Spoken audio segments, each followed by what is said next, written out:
আসসালামু আলাইকুম ওরহমতুল্লাহি ওয়াবারাকাতুহু। 1 মিনিট মাদ্রাসা ইউটিউব চ্যানেলের সম্মানিত দিনী ভাই বোনেরা, আমি আল্লাহ তাআলার কাছে দোয়া করি, আশা করছি আল্লাহ তাআলা অশেষ মেহেরবানিতে আপনারা সকলেই সুস্থ আছেন, ভালো আছেন। আজকের ভিডিওটিতে আলোচনা করব, পবিত্র রজব মাস চলছে। এই মাসের আজ বৃহস্পতিবার রাতে আল্লাহ রাব্বুল আলামিনেরই একটি পবিত্র গুণবাচক নাম পড়ে যদি ঘুমিয়ে যান, আপনার মনের নেক আশা ইনশাআল্লাহ আল্লাহ তাআলার কাছে আমরা দোয়া করি যেন ঘুম থেকে উঠে আপনার পূরণ হয়ে যায়, সুসংবাদ পান, গায়েবী সাহায্য যেন আল্লাহ তাআলার পক্ষ থেকে আপনার পরিবারে আসে। তাই অনুরোধ করছি, অবশ্যই মনোযোগ দিয়ে ভিডিওটি অবশ্যই সম্পূর্ণ আমলের উদ্দেশ্যে দেখুন। মহান রব্বুল আলামিন আল্লাহ তাআলা আমাদের এই জীবনের দিন ও রাত এই দুটি ধারা রেখেছেন। এর মধ্যে কিছু দিন ও রাতকে আল্লাহ রব্বুল আলামিন বিশেষভাবে বরকতময় করেছেন। এই দিন ও রাতগুলোতে সঠিকভাবে আমল করলে আপনার দুনিয়া ও আখিরাতে সফলতা লাভ হবে ইনশাআল্লাহ। আর এমনই একটি রাত হলো বৃহস্পতিবার রাত, অর্থাৎ জুমার দিনের আগের রাত। আমরা চেষ্টা করব দিনী ভাই বোনেরা, বৃহস্পতিবার রাতে আর কিছু আমল করি আর না করি, অন্তত এই ছোট্ট আল্লাহ রব্বুল আলামিনেরই একটি পাওয়ারফুল, ফজিলতপূর্ণ, গুরুত্বপূর্ণ নামটি অন্তত একবার হলেও পড়ে ঘুমাবো। আমি এই নামটি আপনাদের সামনে তুলে ধরবো ইনশাআল্লাহ। এই রাতে যেহেতু পুরো সপ্তাহের আমলগুলো আমরা প্রতি সপ্তাহে যে আমলগুলো করি, সেই আমলগুলো আল্লাহ রব্বুল আলামিনের কাছে পাঠানো হয় বা উপস্থাপন করা হয়। এই জন্যেই বৃহস্পতিবারের রোজা রাখতেন আমাদের নবী করিম সাল্লাল্লাহু আলাইহি ওয়াসাল্লাম। এই বিষয়ে নবী করিম সাল্লাল্লাহু আলাইহি ওয়াসাল্লাম বলেন, বৃহস্পতিবার ও সোমবার আল্লাহ রব্বুল আলামিন আল্লাহ তাআলার কাছে বান্দার আমল উপস্থাপন করা হয়। তাই আমি চাই আমার আমল পেশ করার সময় আমি যেন রোজা অবস্থায় থাকি। সুনানে নাসাই শরীফের 2358 নম্বর একটি হাদিসে বলা হয়েছে। এছাড়াও বৃহস্পতিবার রোজা রাখার কথা পবিত্র রজব মাসে বেশি বেশি বলা হয়েছে। দিনী ভাই বোনেরা, আমরা কম বেশি প্রত্যেকে জানি, যারা নিয়মিতভাবে আমাদের এই চ্যানেলের ভিডিওগুলো দেখে যাচ্ছেন কিংবা দেখতেছেন, আপনারা জানেন যে রজব মাসে বিশ্বনবী সাল্লাল্লাহু আলাইহি ওয়াসাল্লাম বেশি বেশি রোজা রাখতেন, বেশি বেশি নফল নামাজ আদায় করতেন। তাই আমরা চেষ্টা করব রজব মাসের আমলগুলোর মধ্যে সবচেয়ে বেশি বা অন্যতম যে আমল, সেটি হলো বেশি বেশি নফল রোজা পালন করা, যেটি বললাম। এবং মাস জুড়ে নবী করিম সাল্লাল্লাহু আলাইহি ওয়াসাল্লামের নিয়মিত আমলগুলোর মধ্যে সোমবার, বৃহস্পতিবার রোজা পালন করতেন। তাই আমরা চেষ্টা করব দিনী ভাই বোনেরা, অন্তত সোমবার এবং বৃহস্পতিবারে এই রজব মাসে অন্তত রোজা রাখার চেষ্টা করব এবং বেশি বেশি নফল নামাজ আদায় করব। বিশেষ করে তাহাজ্জুদের নামাজ আদায় করব। ইশরাক যদি পারি পড়ব, তাসাসতুদ দোহা, জাওয়াল, আওয়াবিন, তাইয়াতুল ওযু, দুখুলুল মসজিদ ইত্যাদি এই নামাজগুলোর ব্যাপারে যত্নবান হওয়া খুবই জরুরি দিনী ভাই বোনেরা। কারণ রজব এমন একটা মাস, এই মাসে যদি আপনি নিজেকে প্রস্তুত করতে না পারেন, তাহলে রমজান মাসকে আপনি ভালোভাবে ব্যবহার করতে পারবেন না। তাই রজব মাসে আমরা বেশি বেশি ইবাদত করব এবং শাবান মাস পর্যন্ত আমরা ইবাদত করতে থাকবো, রমজান মাস পর্যন্ত, যাতে করে আল্লাহ তাআলা আমাদেরকে হায়াত দেন এবং রমজান মাসের পুরোপুরি হক যাতে আদায় করতে পারি। তাই আমি অনুরোধ করব, এই মাস থেকে আপনারা বেশি বেশি ইবাদতের প্রতি যত্নবান হবেন। বিশেষ করে এই রাতে আল্লাহ রব্বুল আলামিন বান্দাকে মাফ করে থাকেন দিনী ভাই বোনেরা।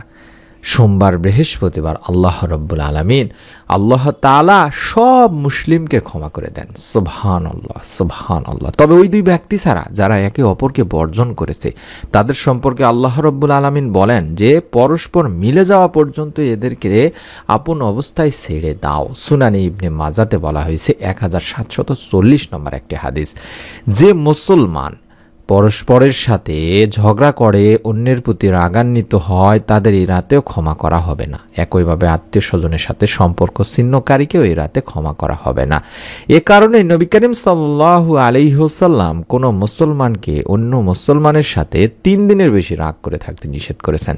বুখারী শরীফ এবং সহিহ মুসলিম শরীফের রেফারেন্স সহ হাদিসটি দিয়ে দিলাম। আমি অনুরোধ করছি আপনারা অবশ্যই বিষয়গুলো মাথায় রেখে আমলগুলো করার চেষ্টা করবেন।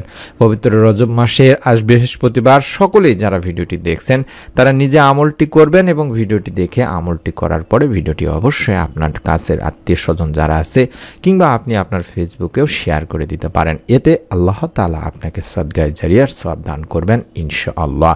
আল্লাহ রাব্বুল আলামিনের 99টি নামের মধ্যে একটি নাম হলো জুল জালালি ওয়াল ইকরাম। এটি ইসমে আজম বা বড় নাম। জালাল শব্দের অর্থ হলো মর্যাদাবান এবং ইকরাম অর্থ হলো সম্মানিত। আল্লাহ বড় বা শ্রেষ্ঠত্ব প্রকাশ করতে যেসব নামে ডাকা হয় সেগুলোকেই মূলত ইসমে আজম বা বড় নাম বলা হয় থাকে। আর এই নামের শুরুতে যদি ইয়া যোগ করা হয় তবে এটি ইয়া জাল জালালি ওয়াল ইকরাম দাঁড়ায়, যার অর্থই হলো হে মর্যাদাবান ও সম্মানিত। আল্লাহ তাআলার এই নামটি কোরআনুল কারিমে দুবার এসেছে তিনি ভাই বোনেরা। সূরা আর রহমানের 27 নম্বরে ও 78 নম্বর আয়াতে ইয়া জাল জালালি ওয়াল ইকরাম এর বিস্তারিত অর্থই হচ্ছে সমস্ত সৃষ্টি জগতের মালিক, যিনি সৃষ্টিকুল হতে ভয় পাওয়ার হকদার ও একমাত্র প্রশংসার যোগ্য, মহৎ, বড়, দয়া ও ইহসানের অধিকারী। যেভাবে আপনারা এই নামটি পড়বেন উচ্চারণটি হচ্ছে ইয়া জাল জালালি ওয়াল ইকরাম, অর্থ হে মহামহিম ও মহানুভব।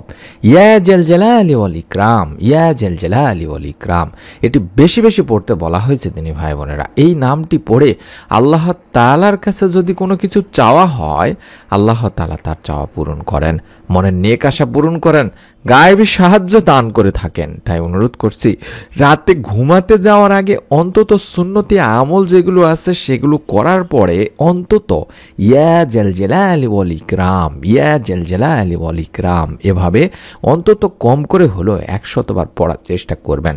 যদি না পারেন তাহলে কিছু কম পড়বেন, কারণ এটি দিনে রাতে বেশি বেশি পড়ার কথা বলা আছে হাদিসে। এটা পড়লে রাসূলুল্লাহ সাল্লাল্লাহু আলাইহি ওয়াসাল্লামকে অনুসরণ করা হবে। নবী করিম সাল্লাল্লাহু আলাইহি ওয়াসাল্লাম এক হাদিসে বলেছেন, তোমরা সব সময় ইয়া জাল জালালি ওয়াল ইকরাম পড়াকে অপরিহার্য করে নাও। তিরমিজি শরীফের 3525 নম্বর একটি হাদিস। অর্থাৎ সব সময় এই নাম পড়ার প্রতি নির্দেশ দেওয়া হয়েছে। তবে রজব মাসে যেহেতু বেশি বেশি নফল ইবাদত করার কথা বলা হয়েছে, সেহেতু আমরা যদি রাতে ঘুমানোর আগে অন্তত আল্লাহ রাব্বুল আলামিনের এই নামটি কষ্ট করে হলেও যদি 100 বার পড়ে আমাদের মনের নেক আশাগুলো আল্লাহ তাআলার কাছে তুলে ধরি তাহলে আল্লাহ তাআলা আমাদের মনের নেক আশা ইনশাআল্লাহ পূরণ করে দেবেন। হাদিসটি রাসূল সাল্লাল্লাহু আলাইহি ওয়াসাল্লাম তিরমিজি শরীফে বলেছেন, যেখানে তুমি আল্লাহর দরবারে ইয়া জাল জালালি ওয়াল ইকরাম অর্থাৎ ইসমে আজমের মাধ্যমে দোয়া করেছো। যে নামে আল্লাহকে ডাকলে মহান আল্লাহ তার ডাকে সাড়া দেন এবং যে নামে কিছু চাইলে তা দান করেন। যেহেতু এটি একটি ইসমে আজম বলে আলেমগণ অভিমত প্রকাশ করেছেন, তাই বিশেষ দোয়া করার সময় আমাদের দোয়া মনের নেক আশা পূরণ করার জন্য হলেও এই দোয়াটি বেশি বেশি পড়লে ইনশাআল্লাহ দোয়া কবুল হওয়ার সম্ভাবনাও বেশি রয়েছে। দোয়া কবুল হওয়ার জন্য এই নামে আল্লাহ রাব্বুল আলামিন আল্লাহ তাআলাকে তাই বেশি বেশি ডাকা যেতেই পারে দিনী ভাই বোনেরা। মনের মধ্যে যদি বিশ্বাস থাকে, এই বিশ্বাসে যদি আমলটি করা হয় আল্লাহ তাআলা আপনারও মনের নেক আশা ইনশাআল্লাহ পূরণ করেই দেবেন।